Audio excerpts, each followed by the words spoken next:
Hey guys, Ernie here and welcome to the Paleo Hiker MD channel. Today we're going to do a comprehensive look and review of the Solo Stove Titan with the pot that goes with it. Thanks for watching.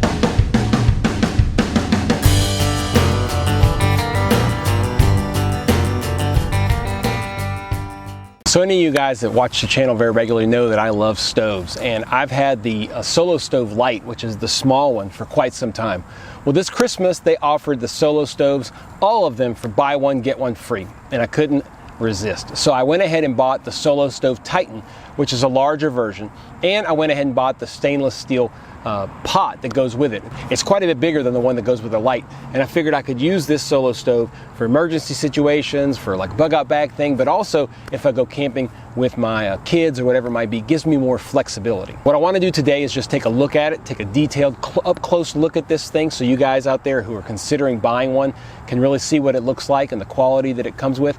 We're going to go ahead and light it up with some twigs here in the backyard, and we're going to try to boil 2 cups of water and just get a good idea as to how long it takes to do that. It's finally warmed up here in Louisiana. It's about 80 degrees today. It's going to cool off again. This is the first blue skies I've seen here in like 2 weeks, so it's so nice, and I just had to come out and do a quick video. So let's take a up close look at the Solo Stove Titan. So when you get the Titan, it comes in this stuff sack, and let me just show you what you get here. So what you pull out here is the actual pot. We'll talk more about the pot itself in a little bit. Inside, nesting very perfectly, is the actual Solo Stove Titan. Just pull it out and you've got yourself a stove, and just like that you've got the stove and you've got the pot. So let's talk about these individually. So this is the pot itself. I'll scoot y'all in a little bit for a really close look, but just to give you the dimensions, it's basically 7.9 or 8 inches tall, and the circumference is 5 or 5.1 inches across. It's made out of 304 stainless steel. Its main use is with twigs and stuff like this. That's what we're going to make our fire out of. So debris stove, something you can easily use anything around the yard to light it with. Base weight like this is 16.5 ounces, okay, which is pretty reasonable. Now the way that this stove works, okay, you can see on the bottom it's got this grate. That keeps your fuel off the ground and allows airflow, okay? And you can see it has this line of vent holes which allows air to come up through the sides of the actual stove, and then what happens is the air comes through the sides of the stoves and then comes out through these particular ports. It's what's called a gasifier stove. So as this oxygen comes through here, it's preheated, so when it shoots out these top, it's very hot already, and it creates a kind of a vortex effect, and we'll see that in a little while when we actually light this thing up. This is kind of creating a secondary combustion and allows this to burn very cleanly with very little smoke. Again, we'll see that here in a little bit when we light it up.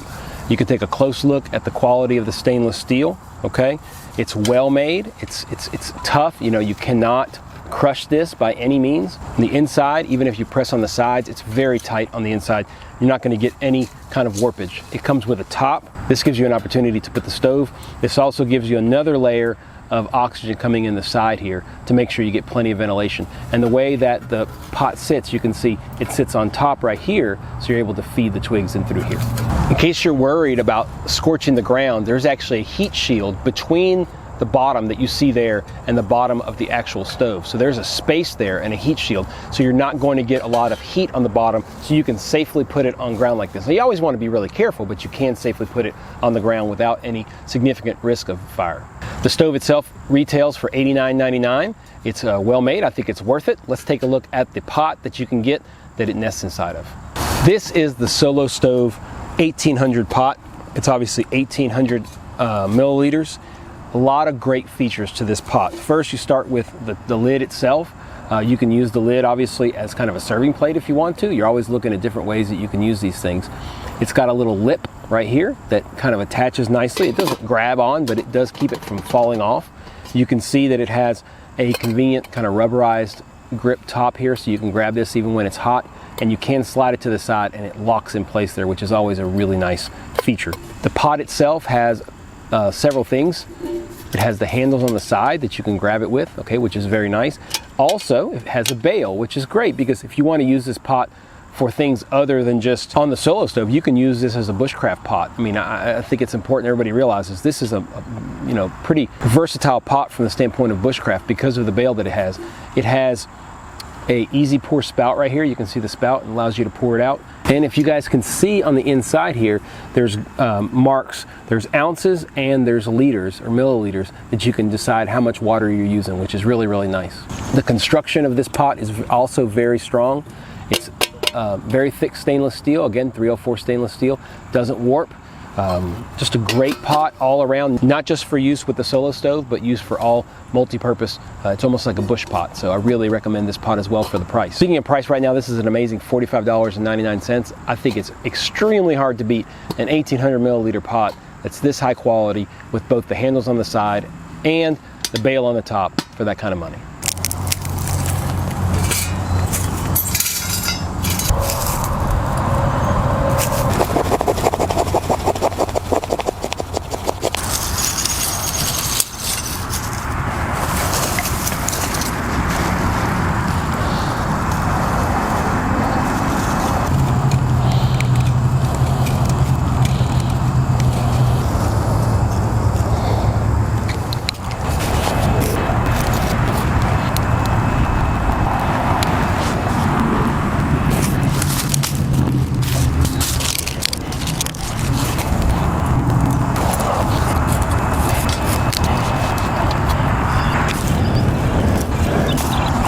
Now, we'll note to you guys that, it is safest, obviously, to put something underneath this fire. I'm very cognizant of making sure that these pieces don't overlap so that you have a problem. And that is most important at this initial stage before you put the lid on. And I'm about to do that, and you'll see what I mean here in a second.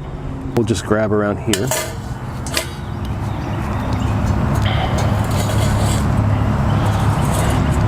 And that is the stove with the ring on. You can see right in this area right here is the gasification. You can see where the, coming up the sides is the oxygen, heating it along the sides, and it shoots out these sides. You can see that really, really good right there.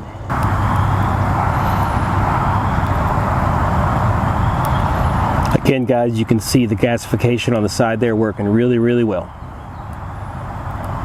So I've got my stopwatch here. I'll just trust me here. I'm going to add a little bit of fuel, and just to stoke it up, I've got exactly 16 ounces in this bottle. I'll tell you, I do love this bail because a lot of times when you put things on stoves like this, the sides can get really hot, and even this can get really hot. So with this, you can pull these out, and even if they still get a little bit warm, you're still okay. Let me scoot y'all back a little bit. Now that you got this going, you just slowly feed your fire. And again, this is a very important point, that you want to get your pieces of wood all the way in, because if you don't, you can have it spill out the side and catch something on fire here. I'm not super worried about it because I'm right here and I'm not planning on leaving this, but if you're planning on leaving it, I would not do it. And honestly, it's probably better not to do it this way, but All right, I'm not gonna lie, I didn't really want to hear all the safety police talking about how dangerous it is, because it wasn't the best idea. I'll admit it. So we moved it, and now we have it on a safe place. Everybody happy? I'm happy. Everybody happy? All right, good. So all of you say out there, well, isn't this supposed to be a smokeless fire? Well, yes, it is, and trust me, it's a lot less smoky than it would be, but it's Louisiana, guys. We have gotten inch upon inch of rain recently, and all this wood, although apparently dry, is still very wet inside. So we are at about 4 minutes right now, and we're starting to get some creaks, and it's definitely starting to warm up quite a bit.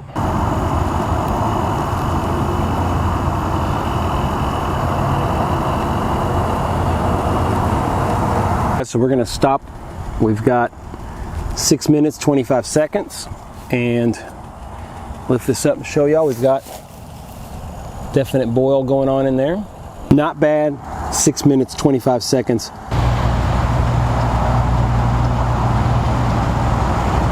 So that, my friends, is the Solo Stove Titan. I've always said on YouTube that I make the kind of reviews that I would like to see on YouTube, and I hope you saw this is just simple.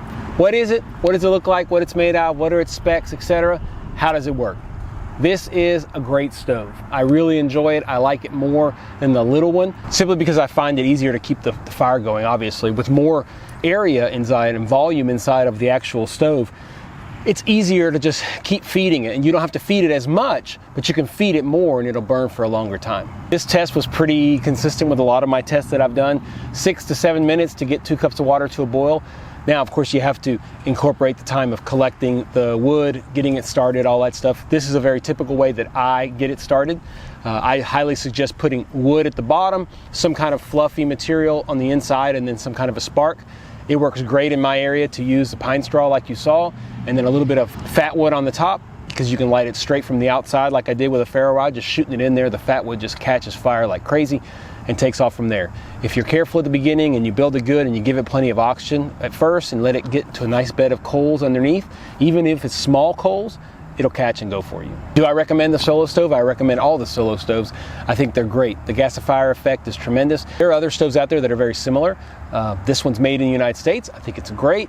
I think it's good to support those companies, in my opinion, if you're here from the United States, and they make a really good product for a reasonable price. This kit right now, you can get on, like I said, $90 for this, $45 for this. You do the math. Pretty darn good price for a stove and a pot. 1800 milliliter pot with lots of options as far as the bail and the side handles. As always, guys, I appreciate you supporting the channel. Appreciate everyone's comments. Everything that y'all do really helps spur me on to continue to make more videos. I have plenty of them in store for the coming weeks and months. Lots of plans, lots of cool stuff. Hopefully an overnighter here soon as well. So thanks for watching. Like, comment, subscribe. It really helps the channel if y'all do that for me. So do that right now if you haven't, and stay tuned for more videos here on Paleo Hiker MD.